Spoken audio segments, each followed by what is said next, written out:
दोस्तों, सरकार अभी पैसा जारी करेगी 22वीं किस्त के साथ। तो 22वीं किस्त में जब सरकार 2000 रुपये जारी करेगी तो जिन लोगों का पैसा रुका है उनका सभी रुकी हुई किस्त का पैसा आपका अकाउंट में आएगा या नहीं आएगा। मतलब मान लेते हैं आपको 10 किस्त पहले मिली थी, अभी पहले यानी टोटल आपको 20,000 रुपये मिल चुका था और उसके बाद आपका पैसा रुक गया था, कोई ना कोई दिक्कत थी और आपकी दिक्कत के कारण पैसा रुक गया, लेकिन आपने दिक्कत को ख़त्म कर लिया, दिक्कत को सही कर लिया और अब सरकार मुझे जो पैसा जारी करेगी वो पीछे का जारी कर देगी। यानी अभी तक 10 किस्त मिली और टोटल अभी तक मान सकते हो 21 सरकार ने किस्त जारी कर दी। सब तो साथ में हम 22वीं किस्त भी ऐड कर लेते हैं तो टोटल 12 किस्त मान लो भी रुकी हुई हैं। तो 12 किस्त का टोटल कितना पैसा हुआ? 24,000 रुपये हुआ। क्या सरकार 24,000 रुपये हमें 22वीं किस्त के साथ जारी कर देगी यानी टोटल? तो हम इसी मुद्दे पर बात करेंगे। देखिए दोस्तों, सरकार काफ़ी किसानों को पैसा एक साथ जारी करती है, काफ़ी लोगों को नहीं जारी करती है। अब ये सरकार के ऊपर डिपेंड है। देखिए मैं डिस्प्ले पर कुछ स्क्रीनशॉट दिखा रहा हूँ। सरकार ने काफ़ी लोगों को 14-14, 13-13 किस्त एक साथ भेजी और उनका पैसा उनके अकाउंट में एक-एक साथ आया है। जी हाँ, लेकिन काफ़ी लोगों को धीरे-धीरे सारा पैसा मिलता है, उनका कई साल में पैसा पूर्ति हो पाता है।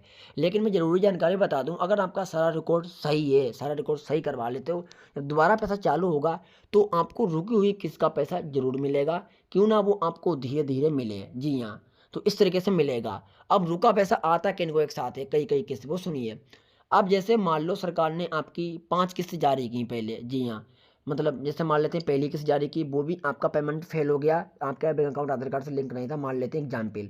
दूसरी सरकार ने किस्त जारी की, फिर भी आपका पेमेंट फेल हो चुका, वही कारण। तीसरी किस्त सरकार ने जारी की, फिर भी पेमेंट रुक गया, चौथी, पाँचवीं, इस तरीके से पाँचों किस्त रुक गई और पेमेंट आपका फेल होता रहा, सरकार पैसा जारी करती भी रही। कभी-कभी ऐसा होता है, कुछ किसानों को सरकार पैसा जारी करती रहती है, जी हाँ, लेकिन पेमेंट फेल होता रहता है, पेमेंट फेल होता रहता है, पेमेंट उनके अकाउंट तक नहीं पहुँच पाता है, कोई कारण नहीं। जी हाँ, लेकिन आपने उस दिक्कत को अब सही करा लिया है। तो जो 5 किस्त आपकी उस समय पेमेंट फेल हुई थी और जैसे आप दिक्कत सही करा लोगे तो सरकार वो आपका पैसा अकाउंट में 5 किस्त का एक साथ जारी कर देगी, 10,000 रुपये एक साथ जारी कर देगी। तो उन लोगों का एक साथ पैसा आता है जिनका सरकार कई किस्त भेजती है लेकिन बीच में पेमेंट फेल हो जाता है, पेमेंट रुक जाता है किसी भी कारण, लेकिन जब दिक्कत को सही करा लोगे तो पेमेंट आ जाएगा। लेकिन अगर आपकी कोई दिक्कत बन जाती है, सरकार पैसा रोकना बिल्कुल बंद कर देती है, यानी किस्त में ना वेटिंग आता है, ना आरएफटी आता है, ना एफटीओ आता है, खाली रुका का रुका रहता है पैसा।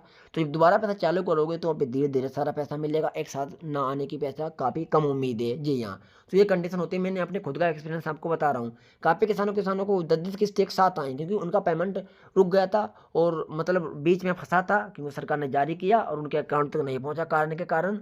तो जब दिक्कत सही करा ली तो पैसा उनका पहुँच गया। जी हाँ, लेकिन आप अपना पीएम किसान का स्टेटस चेक करके पता कर सकते हो कि सरकार ने आपको कुछ किस्त जारी की, वो फेल हुई या फिर आपके अकाउंट तक पहुँची हैं।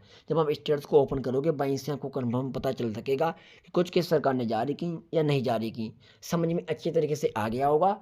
तो जितने भी किसान हैं या उन सभी किसानों को वीडियो सेंड करना जिससे उन्हें भी हकीकत पता चल सके कि हकीकत में सरकार रुका पैसा किस तरीके से जारी करती है। बाकी सरकार जनवरी के लास्ट वीक में या फिर फरवरी के फर्स्ट वीक में हम लोगों को 22वीं किस्त भेज देगी, यानी 21 किस्त सरकार ने अभी तक भेज दी है, 22वीं किस्त का भी पैसा हम लोग को 2026 में फर्स्ट यानी जनवरी के लास्ट वीक या फरवरी के फर्स्ट वीक में अकाउंट तक आ जाएगा। जी हाँ, तो अगर इन्फॉर्मेशन अच्छी लगी हो तो वीडियो को लाइक ठोक देना और नीचे देखिए ब्लैक कलर का सब्सक्राइब बटन आ रहा होगा, उस पर क्लिक करके चैनल को सब्सक्राइब कर लो, बिल्कुल फ्री सब्सक्राइब है। Thank you.